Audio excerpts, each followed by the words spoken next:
주님, 진리의 말씀으로 우리가 진정 자유를 누리게 해 주시옵소서. 예수 그리스도 이름으로 기도합니다. 아멘. 오늘 주시는 말씀을 찾아서 교독으로 봉독하겠습니다. 신약성경 마태복음 13장 24절로 30절의 말씀입니다. 그 뒤를 이어서 계속해서 36절로 43절까지의 말씀을 교독으로 읽겠습니다. 마태복음 13장 24절을 제가 먼저 읽겠습니다. 예수께서 그들 앞에 또 비유를 들어 이르시되 천국은 좋은 씨를 제밭에 뿌린 사람과 같으니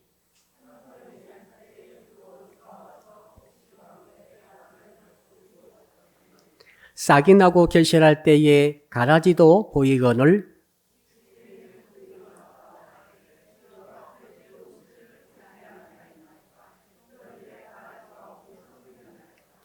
주인이 이르되 원수가 이렇게 하였구나. 종들이 말하되 그러면 우리가 가서 이것을 뽑기를 원하시나이까.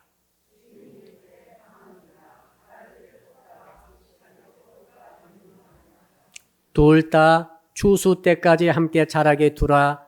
추수 때에 내가 추수꾼들에게 말하기를 가라지는 먼저 거두어 불사르게 단으로 묶고 곡식은 모아 내 곡간에 넣으라 하리라.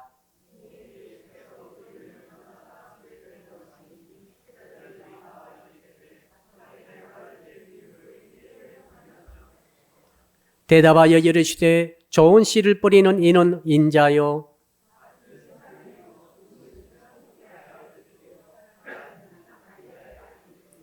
가라지를 뿌리는 원수는 마귀요 추수 때는 세상 끝이요 추수꾼은 천사들이니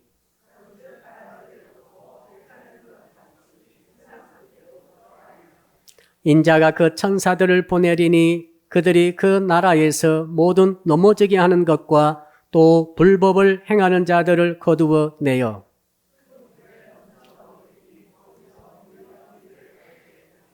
같이 읽읍시다. 그때에 의인들은 자기 아버지 나라에서 해와 같이 빛나리라. 귀 있는 자는 들으라. 아멘. 오늘 주시는 말씀의 제목 같이 한번 따라하겠습니다. 가라지를 걸러내어 성장하는 신앙을 가집시다. 우리 옆에 분 인사 나눌까요?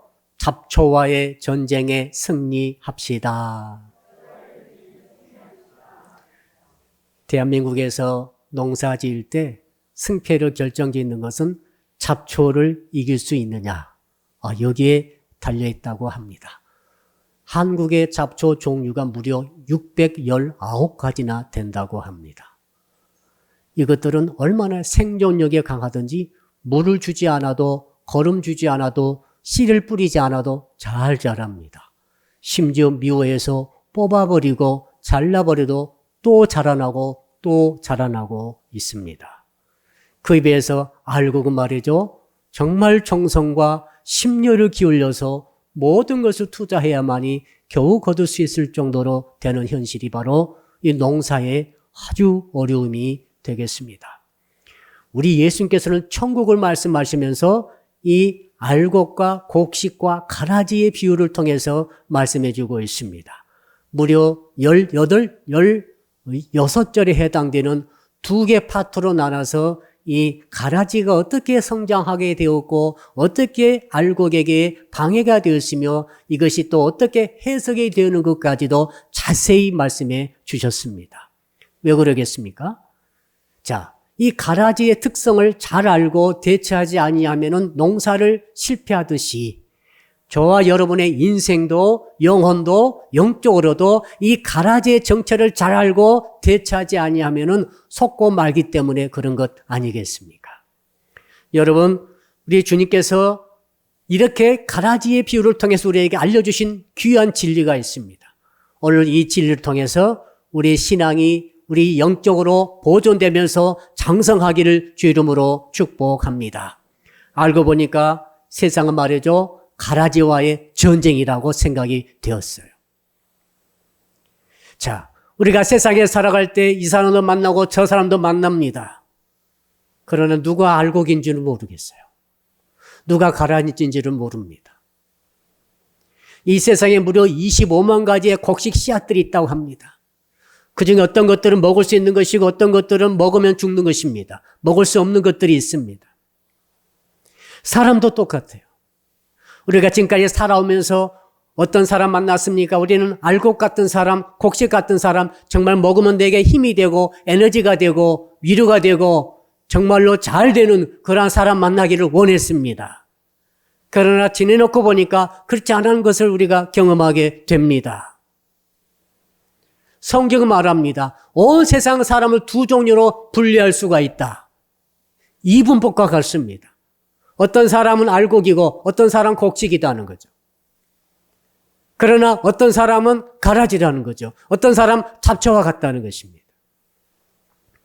둘 중에 한 군데 속해 있습니다. 우리 옆 사람 물어봅시다. 당신은 알곡입니까? 가라지입니까? 심각하죠. 알곡 아니면 가라지요. 가운데는 없어요. 우리는 잘 몰라요. 영적으로는 확실합니다. 가라지는 DNA가 가라지예요. 겉모습은 미래 씨와 너무 유사합니다. 너무 비슷합니다. 성분이 비슷할 수도 있어요. 색깔도 비슷할 수 있습니다. 그러나 DNA는 달라요. 가라지예요. 독보리 아닙니까? 독보리. 가라지는 독보리라고 여겨지고 있습니다. 분류되고 있어요. 독보리를 먹으면 식중독 걸립니다. 심지어 죽을 수도 있어요. 알곡 곡식은 먹으면 칼로리가 됩니다. 힘을 낼 수 있습니다. 영양분이 됩니다. 뼈가 되고 살이 되고 피가 됩니다. 사람이 두 종류입니다. 여러분, 어떤 사람은 알곡이 분명합니다. 어떤 사람은 가라지가 분명합니다. 예수께서 12제자를 선택하셨습니다. 그중에 한 명은 가라지였습니다. 가룟 유다는 가라지였습니다.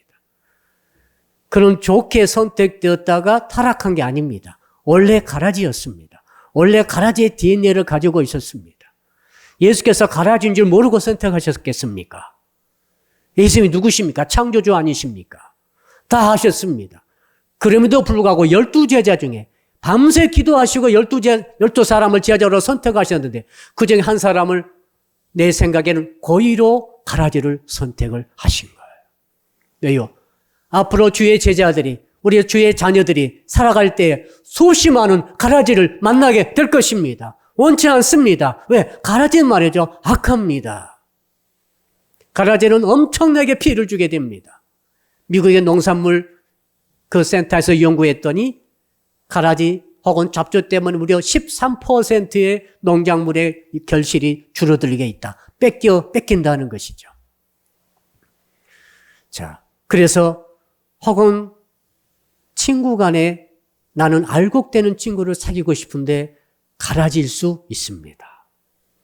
가라지를 섬기게 되면, 친구로 삼게 되면 그 엄청난 피해를 입게 될 수 있습니다. 자, 사업의 동업자를 만났습니다. 정말 알곡 같고 튼실하고 신실하고 곡식과 같은 내게 힘이 되는 그 사람을 사업의 동업자로 반드시 만나야 합니다. 근데 잘 모르죠. 잘 모르기 때문에 만났습니다. 만나서 사업하다 보니까 알고 보니 가라지였습니다. 어떻게 됩니까? 그 사업은 망하는 거예요. 해낼 수가 없어요. 심지어 우리 청년들이 배우자감을 만나고 있습니다. 사귀고 있습니다. 정말 알곡 같은 청년, 알곡 같은 처녀를 만나기를 원합니다. 정말 그 DNA가 하나님의 아들과 딸이기를 원하고 있습니다. 그런데 여러분, 어떤 일이 있습니까? 가라지를 만난 거예요. 가라지를 만나서 부부로 살다 보니 얼마나 어렵습니까? 나중에는 그 가정생활, 그 가정의 행복이라는 건 없어지고 말고 파괴되고 맙니다. 심지어 신앙의 동지도 마찬가지 아니겠어요? 정말 훌륭한 도움이 되는, 배울 수 있는, 기대해 줄 수 있는 사랑의 동력자를 만나기 원해서 교회에서 신앙의 동력자를 만납니다마는 알고 보니까 그 가운데 가라지가 있을 수 있다는 사실이에요. 여러분, 세상 많은 사람들은 말이죠. 뭘 또 선택합니까? 오늘 또 선택하고 내일 또 선택합니다. 사람을 만나기를 선택해야 되지 않겠어요? 심지어 가족도 선택합니다. 가족을 선택했지 않습니까? 가족이 만들어졌지 않습니까? 그러나 그 중에는 가라지도 있는 것이죠. 우리 현실 아닙니까? 가라지를 반드시 우리는 알아야 됩니다. 잡초를 극복해야 됩니다. 이게 내야만이 농사에 승리할 수 있습니다. 우리 인생 농사가 승리하려면은, 영혼의 농사가 승리하려면은 이 잡초와 가라지의 정체를 확실히 알아야 할 줄로 믿습니다. 예수께서 이렇게 두 단락에 걸쳐서 길게 8절을 걸쳐서 가라지 말은 무려 8번이나 말하면서 설명하고 있습니다. 그만큼 많은 제자들이, 많은 성도들이 하나님의 아들과 딸이 되어서도 이 가라지를 만나가지고 가라지를 알곡으로 속아서 만남으로 엄청난 피해를 받는데 어떻게 받습니까? 바로 나타나지 않습니다. 인생이 구비구비 흘러가면서 이때는 정말 좋은 사람 나타나야 될 텐데 그때 딱 가라지가 나타나는 거죠.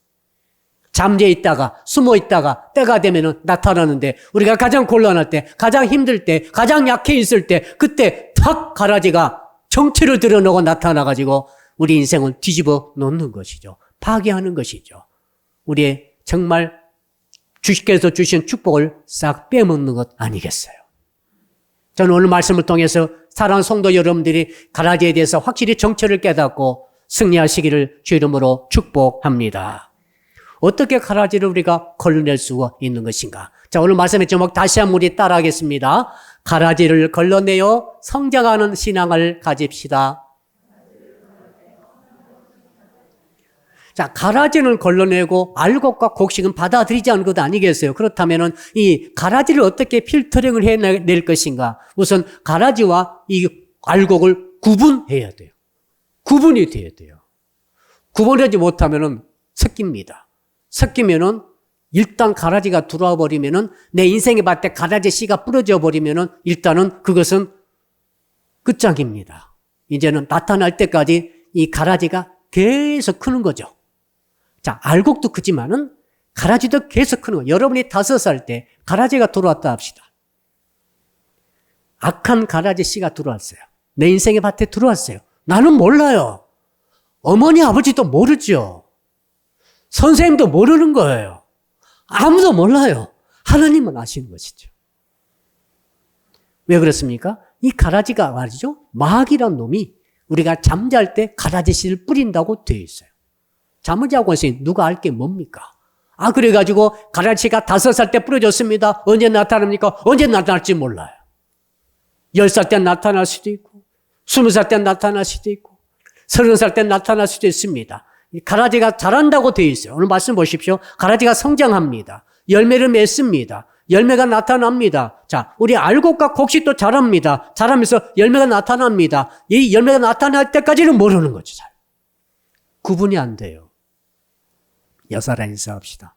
당신이 알곡인지 가라지인지 모르겠습니다. 이게 솔직히 우리 고백이에요. 정말 알곡 만나고 싶은데 모르겠어요. 언제까지? 정체가 드러날 때까지는 모르는 거예요. 열매가 나타날 때까지는 모르는 것입니다. 그래서 어떻게 분별하라는 것입니까? 여러분, 여기에 대해서 우리 주님께서 하신 말씀이 있어요. 자, 뭐라고 말씀하십니까? 우리 한번 25절을 한번 읽어볼까요? 25절 같이 읽읍시다. 시작. 사람들이 잘 때에 그 원수가 와서 곡식 가운데 가라지를 덮으리고 갔다니 우리는 인정해야 됩니다. 내가 눈을 까뒤집고 이 사람이 네가 가라지냐 알곡이냐 보려고 하지 마세요. 그렇게 분별되는 게 아닙니다. 나중에 분별될 때는 다 알게 됩니다. 열매가 나타날 때는 이미 늦은 거예요. 이미 쓰디쓴 열매를 먹어야 될 때가 옵니다. 그래서 주께서 이 말씀하신 이유는 뭡니까? 가라지를 뿌릴 때에 잠자고 있으면 안 된다는 것을 알려주고 있어요. 제가 농부들이 어떻게 이 잡초를 막아내고 있는가 봤더니 씨앗을 뿌린 다음에 바로 즉시로 검은색 비닐을 싹 덮어버려요. 보셨죠? 지금 밭에 가보면 거의 대부분이 검은색 비닐이 덮여 있고 그리고 부직포가 덮여 있는 데도 있어요. 그리고 알곡 씨앗을 뿌린 데만 구멍을 뚫어놓고 있어요. 자, 그러니까 왜 그렇습니까? 마귀가 말이죠. 원수가 와가지고 우리가 다 자고 있을 때 막 이 가라지 씨를 뿌려버립니다. 뿌리는데 어떻게 됩니까? 비닐이 덮여 있으니까 다 커버가 되는 것이죠. 아주 극소수만이 떨어질 수는 있겠으되 그것은 극소수에 불과합니다. 그래서 제가 박수를 쳤습니다. 주여, 저에게도 검은 비닐을 주십시오. 우리 성도들에게 다 검은 보자기를 줘가지고 다 씌워놓고 일주일 동안 살아가면서 가라지 씨앗이 전혀 우리 성도들의 마음밭에 떨어지지 못하도록 막을 수 있으면 얼마나 좋겠어요.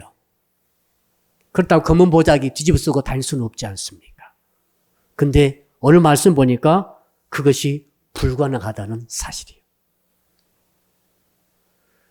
한 가지 방법이 있더라고요. 한번 따라 합시다. 깨어 있으면 됩니다. 자, 사도 바울께서 에베소서 4장에서 그런 말씀하셨어요. 뭐라고 하셨는가 하면 4장 26절부터 32절까지 길게 말씀하시면서 마귀에게 틈을 주지 말라고 말씀하셨어요. 한번 따라 할까요? 마귀에게 틈을 주지 맙시다. 여러분, 이 마귀는 말이죠. 틈만 있으면 들어봐요. 씨를 뿌려버려요. 시커먼 들어온다든지 칼이 쑥 들어온다든지 그러면 알게라도 하죠. 그게 아니라 내가 지금 씨앗을 뿌려놨잖아요.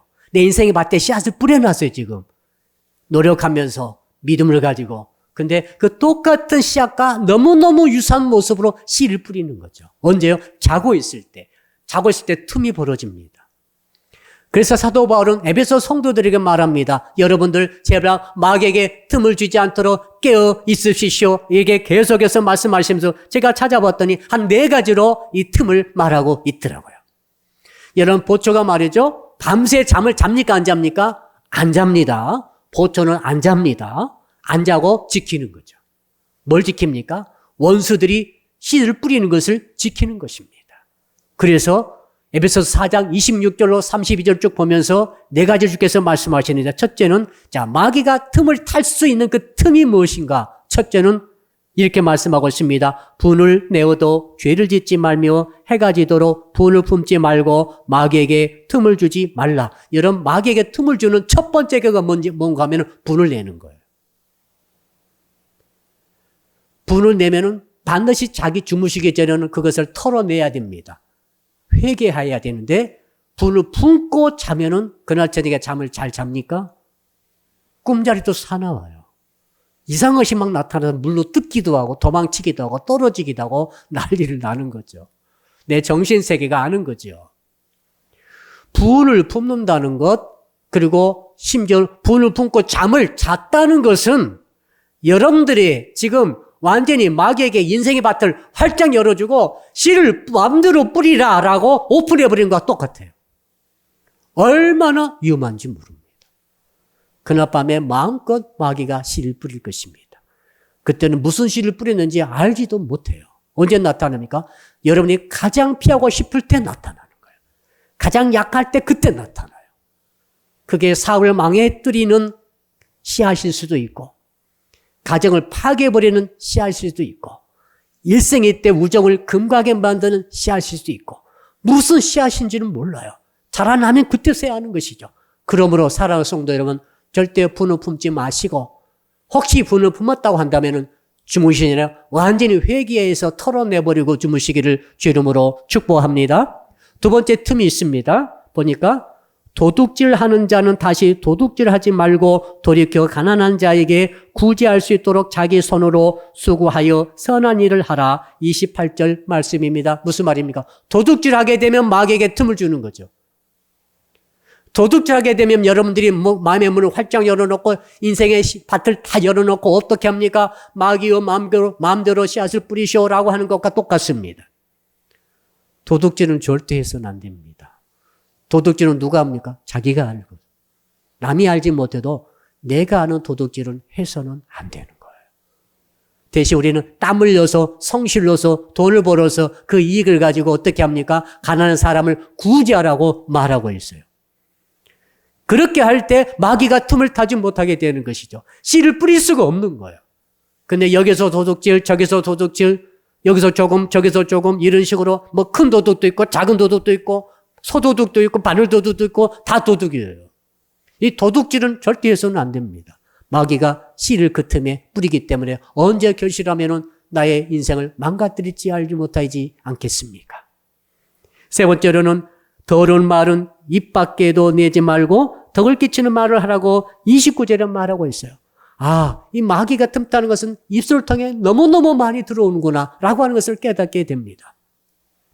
우리는 말할 때마다 선한 말, 덕을 세우는 말, 은혜를 끼치는 말, 긍정의 말, 믿음의 말, 사랑의 말, 소망의 말을 하기를 축복합니다. 이러면 마귀가 틈탈 수가 없어요. 그런데 입을 벌릴 때마다 어떤 말, 더러운 말을 하게 됩니다. 자, 사랑 대신 미움의 말을 합니다. 증오의 말을 합니다. 욕을 합니다. 수없이 많은 난무하는 비판과 비난의 말을 쏟아붓습니다. 대한민국 사회가 이것은 좀 우리가 고치면 좋겠다는 생각이 들었어요. 너무너무 많은 수없이 부정적이고 악하고 악독한 말들을 뿜어내고 있습니다. 30절을 쭉 보게 되니까 악독, 떠드는 것, 비방하는 것이 포함되어 있는 것을 깨닫게 됩니다. 이런 말들을 하게 될 때 그 말을 통해 마귀가 원수가 밤중에 와가지고 씨를 다 뿌려버린다 하는 사실이에요. 그러나 반대로 믿음과 소망과 사랑과 긍정과 그리고 덕을 세우고 은혜를 끼치는 말을 하게 될 때 마귀가 틈을 타지 못하도록 막아낼 수 있는 줄로 믿습니다. 마지막 네 번째 틈이 있더라고요. 한번 따라 할까요? 성령을 근심하게 하지 맙시다. 이 성령을 근심하게 하는 것이 무엇인가 집중적으로 살펴보니까 크게 두 가지가 있습니다. 악의를 품는 것, 악의를 품는 것. 악의는 뭡니까? 요 사람을 골탕 먹어야 되겠다. 저 사람을 파괴해야 되겠다. 저 사람 것을 훔쳐야 되겠다. 이런 구체적인 의지를 갖는 거예요. 자, 의지 없이 그냥 과실로 할 수가 있고 의지를 품을 때가 있어요. 형사법으로 또 큰 책임이 그 형량이 다르더라고요. 성령이 언제 근심하는가 하면은 내가 과실로 실수할 때라기보다는 악의를 품을 때입니다. 악한 마음을 품었다. 내가 말씀을 어길 생각을 품었어요. 내가 어떤 사람을 용서하지 않고 미워할 마음을 품었어요. 거기에 되어 있죠. 악의를 품고 용서하지 않는 것이 성령을 근심하게 하는 것이고 그렇게 하게 될 때 마귀가 씨앗을 우리에게 뿌려버린다는 사실이죠. 사랑하는 성도 여러분, 전 여러분들이 어떤 일이 있다 할지라도 마귀에게 틈을 주지 않기를 주님으로 축복합니다. 결과는 나중에 내 삶이 증명할 것입니다. 두 번째로 우리가 구체적으로 어떻게 해야만이 승리할 수가 있을 것인가? 한번 따라할까요? 가라지의 생장점을 잘라야 합니다. 제가 이 설교 준비하면서 잡초를 어떻게 지어가는가 살펴보았어요. 그랬더니 두 가지가 있더라고요. 입이 넓은 광엽 식물이 있어요. 광엽 잡초 중에서도 입이 넓적한 그 잡초들이 있어요. 이런 잡초들은 생장점이 어디에 있는가 하면 그 순에 있어요. 순. 끝에. 그러니까 순만 잘라줘도 그때로 성장이 멈춥니다. 오히려 잡초 매기가 쉽죠. 광엽 잡초들은 말이죠. 그러나 고약한 잡초가 있더라고요. 새엽 잡초가 있어요. 이 줄기처럼 가늘게 길게 늘어지는 잡초들이 또 엄청 많아요. 이런 잡초들의 생장점이 끝에 있는 게 아니라 그 뿌리에 있어요.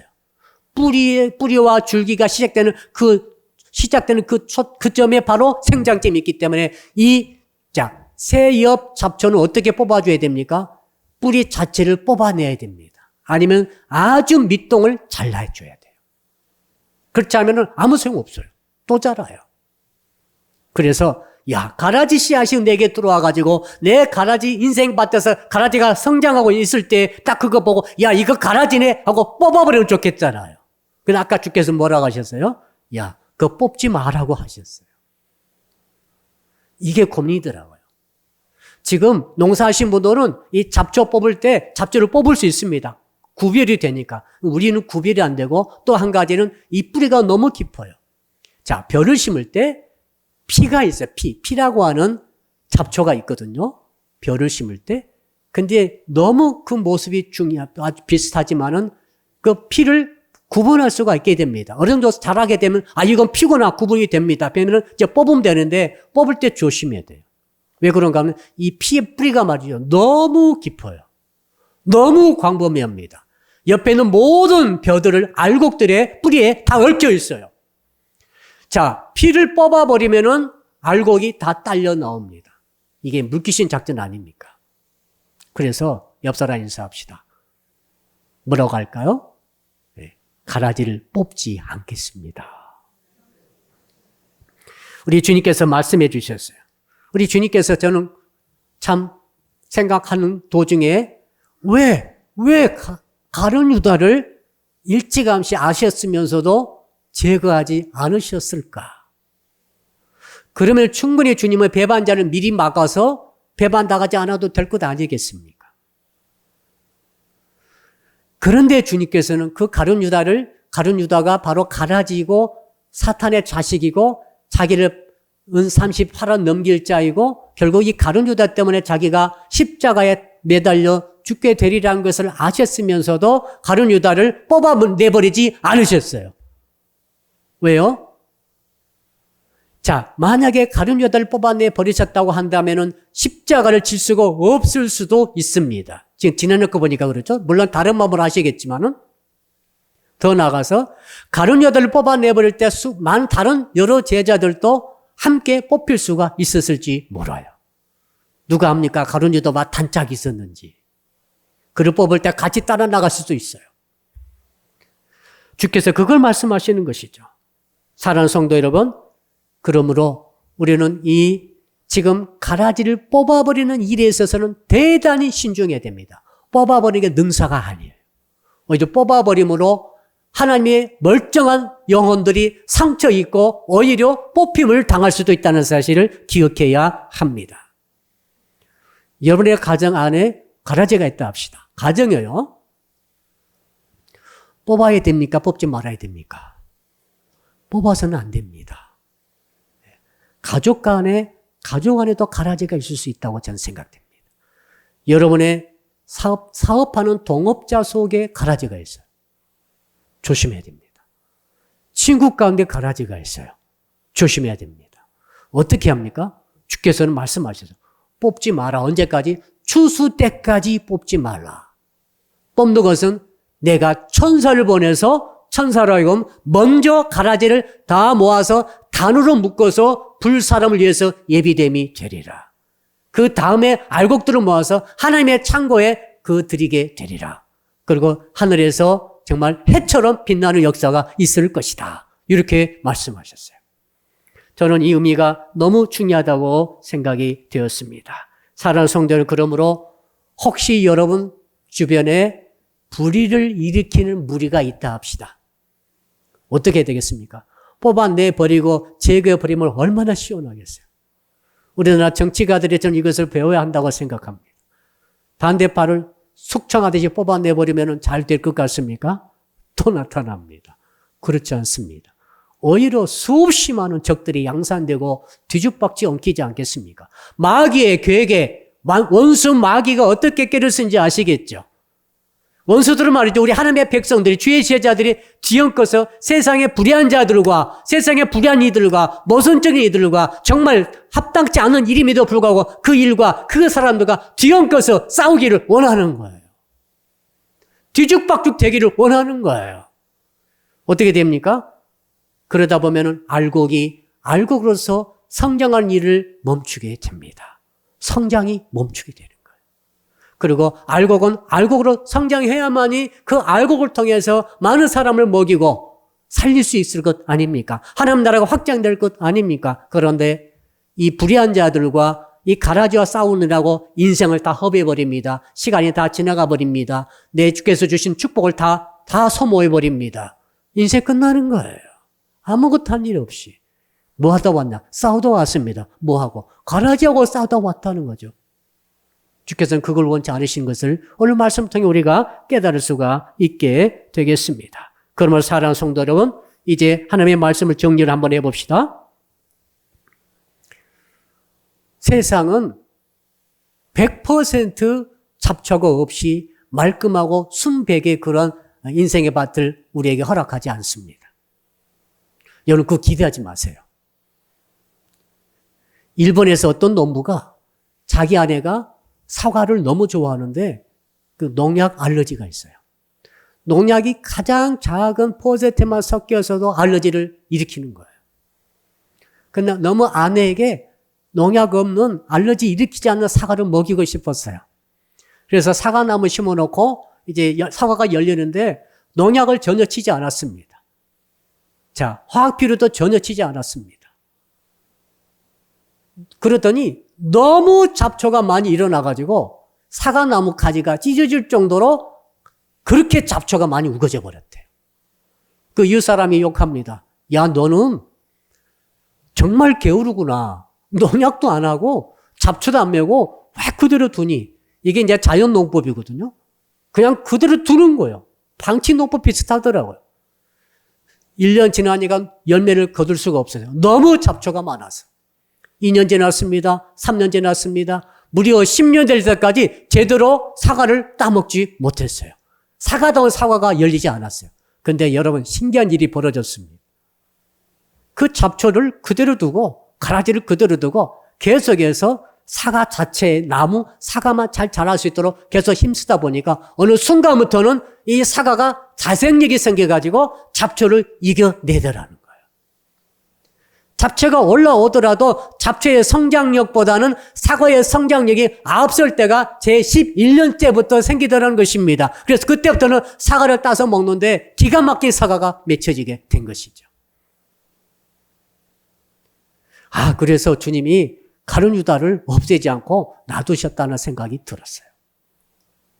사랑하는 성도 여러분, 우리 인생에 순백색에 가라지가 하나도 없는 그런 인생의 밭은 하나님 허락하지 않는다는 것을 깨닫게 됩니다. 죄 뜻이 무엇입니까?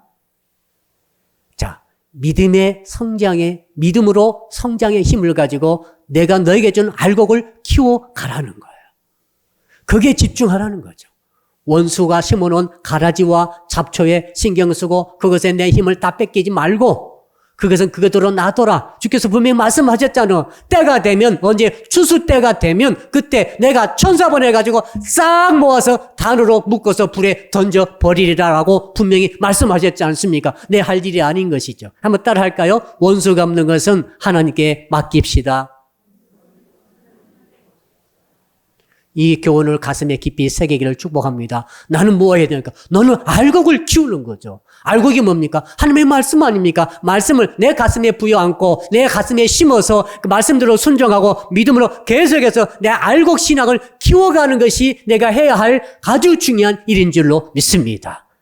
내 알곡 신앙이 성장하는 성장의 힘이 저 잡초와 가라지와 불의한 세력들이 성장의 세력을 넘을 때가 있다는 거죠. 그럴 때 어떻게 됩니까? 우리는 알곡을 거두게 되는 것이죠. 그리고 주께서 추수 때에 모든 가라지를 싹 모아서 불에 던질 때 우리들은 주께서 모으신 바가 되어서 천국에 가서 해처럼 빛나는 영광을 경험하게 될 줄로 믿습니다. 이 은혜가 있기를 주 이름으로 축원합니다. 자, 주신 말씀 붙들고 주여 부르고 간절히 한번 기도합니다. 주여 부릅시다. 주여, 살아계신 아버지 하나님, 오늘 주께서 주신 말씀을 이 가슴에 새기게 하신 것을 감사합니다. 아버지 하나님, 가라지를 걸러내어 성장하는 신앙하는 제목으로 오늘 마태 13장의 말씀을 주셨사오니 아버지, 영적인 가라지, 영적인 잡초와 싸움에서 승리케 하여 주시옵소서. 아버지, 그러나 가라지를 제거하려다가 아버지 하나님의 백성들까지도 주의 영혼들까지도 상처 입고 다시 같이 뽑힐까 두렵사오니 주께서 경고하신 말씀대로 이제 마귀로 아버지 우리에게 씨앗을 뿌릴 틈을 주지 않도록 깨어있게 하여 주시옵소서. 분노하지 않게 하시고 부르고 잠을 자지 않게 하시고 입술을 벌려서 더러운 말, 부정적인 말, 또한 믿음과 소망과 반대되는 말을 하지 않게 해주시고 오직 은혜로운 말, 믿음의 말, 소망의 말, 사랑의 말을 하게 하시고 은혜를 두는 말, 덕을 세우는 말을 함으로 마귀로 하여금 씨를 뿌릴 틈을 주지 않게 하여 주시옵소서. 아버지 하나님, 더 나아가서 아버지 하나님 성령의 충만함을 받고 성령의 다스림과 인도를 받기 원합니다. 악의를 품지 않게 하여 주시옵소서. 아버지 하나님, 더 나아가서 용서하지 않는 이 분노를 갖지 않게 하여 주시고 미움을 간직하지 않게 하여 주셔서 마귀가 절대로 우리 인생밭에 씨앗을 뿌리지 않도록 틈을 막아내게 하여 주시옵소서. 무엇보다도 아버지 불의한 무리들, 내 마음에 들지 않은 무리들, 내게 해를 끼치는 무리들에 대해서 그것들을 뽑아버리려다가 심지어 하나님의 백성들을 다치게 할 수도 있겠사오니 오직 주께서 신이 손을 대셔서 주께서 처리하실 때까지 원수 갚는 주께 맡기오 기도하오니 아버지 믿음의 원리를 타가 우리는 알곡의 신앙으로 열심히 성장시킴으로 주의 나라를 확장하는 아름다운 주의 백성들이 다 되게 하여 주시옵소서. 천국에 가서 해처럼 빛나는 알곡 신앙으로 성장할 수 있도록 주께서 복을 내려 주시옵소서. 감사할 때 예수 그리스도 이름으로 기도드리옵나이다. 아멘. 이제는 하늘의 영생의 미랄이 되어 이 땅에 심겨지신 우리 주 예수 그리스도의 은혜와 독생자 보내주신 하나님 아버지의 그 크신 사랑하심과 지금도 우리 가운데 계셔서 오직 믿음과 소망과 사랑으로 너에게 주어진 믿음의 그 미랄을 성장시키라고 말씀해 주신 성령의 교통하심이 오늘 말씀 듣고 결단하며 감사하는 모이신 모든 성도 여러분들 머리 위에 저들의 범사 위에 그리고 이 시간에도 온라인 통해 예배하시는 귀한 주의 자녀들 위에 그리고 해외에 있으며 군에 있으며 병상에 있으며 출타 중에 있는 형제자매 위에 그리고 이 나라와 민족과 세계 위에 이제로부터 영원토록 함께 하옵시기를 간절히 축원하옵나이다. 아멘.